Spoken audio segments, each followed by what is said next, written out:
ಮೊದಲೇ ಗೊಂದಲದ ಗೂಡಾಗಿರುವಂತಹ ಕಾಂಗ್ರೆಸ್ನಲ್ಲಿ ಈಗ ಹೊಸ ಸವಾಲು ಮುಖ್ಯಮಂತ್ರಿಗಳಿಗೆ ಎದುರಾಗಿದೆ. ಅಪೆಕ್ಸ್ ಬ್ಯಾಂಕ್ ಅಧ್ಯಕ್ಷರ ಆಯ್ಕೆಯ ಜಟಾಪಟಿ ವಿಚಾರ ಬಗೆಹರಿಸೋದಕ್ಕೆ ಸಾಧ್ಯ ಆಗ್ತಾ ಇಲ್ಲ. ಸಭೆಗಳ ಮೇಲೆ ಸಭೆಗಳನ್ನ ಮಾಡಿದ್ರೂ ಕೂಡ ಸಾಧ್ಯ ಆಗ್ತಾ ಇಲ್ಲ. ಏನಾಗಿದೆ ಅನ್ನೋದ್ರ ಡೀಟೇಲ್ಸು. ಅಪೆಕ್ಸ್ ಬ್ಯಾಂಕ್ ಅಂತ ಹೇಳಿದ್ರೆ ಸಹಕಾರ ಕ್ಷೇತ್ರಕ್ಕೆ ಸಂಬಂಧಪಟ್ಟಂತಹ ಎಲೆಕ್ಷನ್, ಅಪೆಕ್ಸ್ ಬ್ಯಾಂಕ್ನ ಎಲೆಕ್ಷನ್ ಅಂತ. ಸೊ ಇದಕ್ಕೀಗ ಸಿದ್ದರಾಮಯ್ಯ ಅವರು ಎಂಟ್ರಿ ಕೊಟ್ಟಿದ್ದಾರೆ. ರಾಜಣ್ಣ ಮತ್ತು ಡಿ.ಕೆ. ಶಿವಕುಮಾರ್ ಬಣದೊಂದಿಗೆ ಸಂಧಾನ ಸಭೆಯನ್ನು ನಡೆಸೋದಕ್ಕೆ ಪ್ರಯತ್ನಗಳನ್ನು ಮಾಡ್ತಾ ಇದ್ದಾರೆ.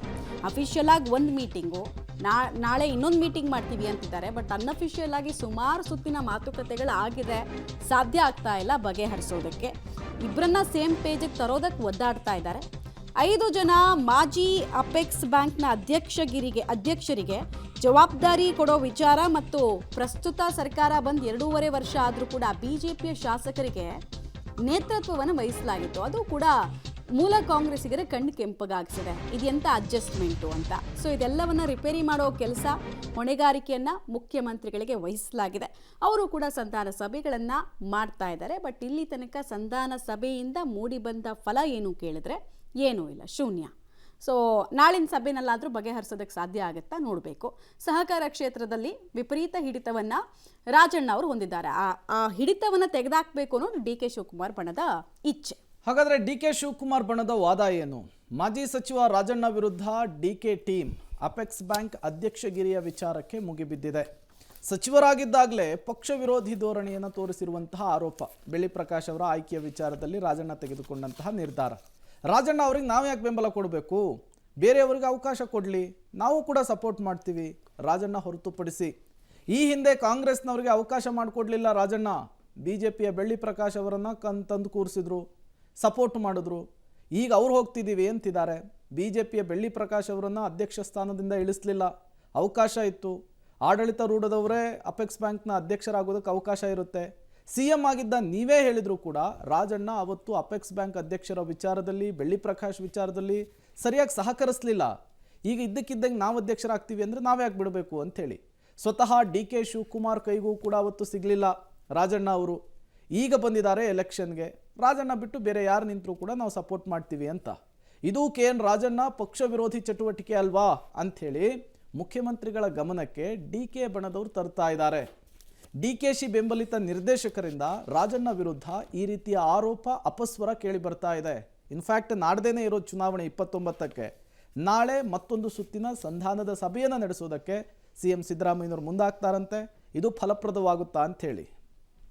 CM ಸಂಧಾನ ಮಂತ್ರ ಯಾವ ರೀತಿ ಇತ್ತು ಅನ್ನೋದ್ರ ಡೀಟೇಲ್ಸು. ತಮ್ಮದೇ ರೀತಿಯಲ್ಲಿ ಸಮರ್ಥನೆಗೆ ರಾಜಣ್ಣ ಅವರು CM ಮುಂದೆ ಯತ್ನಿಸಿದ್ದಾರೆ. ತಾವ್ಯಾಕೆ ಈ ನಿರ್ಧಾರಗಳನ್ನೆಲ್ಲ ತಗೊಂಡ್ರು, ಮತ್ತು ತಾವ್ಯಾಕೆ ಹಠ ಮುಂದುವರಿಸಿದ್ದೀವಿ ಅನ್ನೋದನ್ನು ಅವರು ವಿವರಿಸೋ ಪ್ರಯತ್ನವನ್ನು ಮಾಡಿದ್ರಂತೆ. BJPಯ ಬೆಳ್ಳಿ ಪ್ರಕಾಶ್ ಕೂಡ ಈ ಸಭೆಯಲ್ಲಿ ಉಪಸ್ಥಿತರಿದ್ದರು ಅನ್ನೋದು ಇನ್ನೊಂದು ಇಂಟ್ರೆಸ್ಟಿಂಗ್ ಮಾಹಿತಿ. ಪರಿಸ್ಥಿತಿ ಕೈಮೀರದಂತೆ ಎಲ್ಲರನ್ನ ಸಮಾಧಾನ ಪಡಿಸೋದಕ್ಕೆ CM ಸಿದ್ದರಾಮಯ್ಯ ಅವರಿಗೆ ಹರಸಾಹಸ ಪಡಬೇಕಾಗಿ ಬಂತು. ಅಪೆಕ್ಸ್ ಬ್ಯಾಂಕ್ ಮಾಜಿ ಅಧ್ಯಕ್ಷರುಗಳಿಗೆ ಕೆಲ ಜವಾಬ್ದಾರಿಗಳನ್ನು ಕೊಡ್ತೀನಿ, ಎಲ್ಲವನ್ನು ಸರಿ ಮಾಡ್ತೀನಿ ಅಂತ ಮುಖ್ಯಮಂತ್ರಿಗಳು ಹೇಳಿದ್ರಂತೆ. ಜನವರಿ 28ಕ್ಕೆ ಅಂದರೆ ನಾಳೆ ಮತ್ತೊಂದು ಸುತ್ತಿನ ಸಭೆ ಆಗುತ್ತೆ. ಆ ಸಭೆಯಲ್ಲಿ ಫಲಿತಾಂಶ ಪ್ರಕಟ ಆಗತ್ತಾ, ಜಟಿಲವಾಗಿರೋ ಸಮಸ್ಯೆಗೆ ಸೊಲ್ಯೂಷನ್ ಹೇಗೆ? ಯಾಕಂದರೆ ಒಬ್ರಿಗೆ ಪ್ರತಿಷ್ಠೆ, ಒಬ್ಬರಿಗೆ ಹಿಡಿತವನ್ನು ತಪ್ಪಿಸ್ಬೇಕು ಅನ್ನುವಂತಹ ಹಠ, ಇದರಲ್ಲಿ ಗೆಲ್ಲೋದು ಯಾರು ಅನ್ನೋದನ್ನು ನೋಡಬೇಕು. ಡೀಟೇಲ್ಸ್ ಕೊಡ್ತಾರೆ ಸುಕೇಶ್. ಒಬ್ಬರಿಗೆ ಪ್ರತಿಷ್ಠೆ, ಇನ್ನೊಬ್ಬರಿಗೆ ಹೇಗಾದರೂ ಮಾಡಿ ಅವರ ಹಿಡಿತವನ್ನು ತಪ್ಪಿಸ್ಬೇಕು ಅನ್ನೋ ಹಠ. ಗೆಲುವು ಯಾರ್ದಾಗುತ್ತೆ ಅಂತಿಮವಾಗಿ ಅನ್ನೋ ಕುತೂಹಲ. ಮಮತಾ, ಖಂಡಿತ. ಯಾಕಂದ್ರೆ ನಾಳೆ ಸಂಜೆ ಮುಖ್ಯಮಂತ್ರಿಗಳು ಮತ್ತೆ ಸಭೆಯನ್ನು ನಡೆಸ್ತೀನಿ ಅನ್ನುವಂಥ ಭರವಸೆಯನ್ನು ಕೊಟ್ಟಿದ್ದಾರೆ. ಯಾಕಂದ್ರೆ 29ನೇ ತಾರೀಕು ಅಪೆಕ್ಸ್ ಬ್ಯಾಂಕ್ ಅಧ್ಯಕ್ಷ ಸ್ಥಾನಕ್ಕೆ ಚುನಾವಣೆ ನಡೆಯುತ್ತೆ. ಚುನಾವಣೆ ನಡೆಸಬೇಕಾ ಅಥವಾ ಯುನಾನಿಮಸ್ ಆಗಿ ಆಯ್ಕೆ ಮಾಡಬೇಕಾ ಅನ್ನುವಂಥ ವಿಚಾರದಲ್ಲಿ ಒಂದು ಕ್ಲಾರಿಟಿ ತೆಗೆದುಕೊಳ್ಬೇಕಾಗಿದೆ. ಹಾಗಾಗಿ ಮಾಜಿ ಸಚಿವ ರಾಜಣ್ಣ ವರ್ಸಸ್ ಡಿ.ಕೆ. ಶಿವಕುಮಾರ್ ಆಪ್ತವಲಯ, ಅಂದ್ರೆ ಪರಿಷತ್ ಸದಸ್ಯರಾಗಿರುವಂಥ ರವಿ ಅನ್ನುವಂಥ ರೀತಿಯಲ್ಲಿ ಒಂದು ರೀತಿಯ ಟಗಫರ್ ನಡೀತಿದೆ ಅಂತ ಕಾಣಿಸ್ತಾ ಇದೆ. ಹಾಗಾಗಿ ಹೊಸಬರಿಗೆ ಅವಕಾಶ ಕೊಡಬೇಕಾ ಅಥವಾ ಹಿರಿತನಕ್ಕೆ ಮಣೆ ಹಾಕಬೇಕಾ ಎನ್ನೋದ್ರ ಬಗ್ಗೆ ಒಂದು ತೀರ್ಮಾನಕ್ಕೆ ಬರಬೇಕು. ಮಾಜಿ ಅಧ್ಯಕ್ಷರುಗಳು ಒಂದು 5 ಜನಕ್ಕೆ ಒಂದಷ್ಟು ಜವಾಬ್ದಾರಿನ ಹಂಚಿ ಮನವೊಲಿಕೆ ಮಾಡಿ ಒಂದು ಹಂತಕ್ಕೆ ಅದನ್ನ ಸೆಟರೇಟ್ ಮಾಡ್ಕೊಳ್ಳಿ ಅನ್ನುವಂಥ ಸೂಚನೆಯನ್ನು ಕೂಡ ಈಗಾಗಲೇ ಮುಖ್ಯಮಂತ್ರಿಗಳು ನಿನ್ನೆ ರಾತ್ರಿಯ ಸಭೆಯಲ್ಲಿ ಕೊಟ್ಟಿದ್ದಾರೆ ಅನ್ನುವಂಥದ್ದು. ಉಳಿದ ಅಂತಿಮ ತೀರ್ಮಾನವನ್ನ ನಾಳೆ ರಾತ್ರಿ ಮತ್ತೆ ಮುಖ್ಯಮಂತ್ರಿಗಳು ಸಭೆ ಕರೀತಾರೆ. ಅಪೆಕ್ಸ್ ಬ್ಯಾಂಕ್ನ ಎಲ್ಲ ನಿರ್ದೇಶಕರ ಜೊತೆ ಅಲ್ಲಿ ಮುಖ್ಯಮಂತ್ರಿಗಳು ಅಂತಿಮ ತೀರ್ಮಾನ ಮಾಡ್ತಾರೆ ಅನ್ನುವಂಥ ಮಾಹಿತಿ ಕೂಡ ಬರ್ತಾ ಇದೆ. ಮಮತಾ, ರೈಟ್, ಧನ್ಯವಾದ ತಮ್ಮೆಲ್ಲ ಮಾಹಿತಿಗಾಗಿ. ನಾಳೆ ಅಂತಿಮ ತೀರ್ಮಾನ ಆಗುತ್ತೆ. ಸೊ ಹೇಗಾಯಿತು ತೀರ್ಮಾನ, ಯಾವ ಬೇಸಿಸ್ ಮೇಲೆ ಅನ್ನೋದ್ರ ಅಪ್ಡೇಟನ್ನು ನಾಳೆ ತನಕ ವೆಯ್ಟ್ ಮಾಡಬೇಕಾಗುತ್ತೆ. ಈ ರವಿ ಅನ್ನೋರು ಬೇರೆ ಯಾರೂ ಅಲ್ಲ, ಡಿ.ಕೆ. ಶಿವಕುಮಾರ್ ಅವ್ರ ಸಂಬಂಧಿನೇ. ಸೊ ಅವರಿಗೆ ಅವ್ರ ಮೂಲಕ ಹಿಡಿತವನ್ನು ತೆಗೆದುಕೊಳ್ಬೇಕು ಅನ್ನೋದು ಡಿ ಕೆ ಶಿವಕುಮಾರ್ ಅವ್ರ ಹಠ.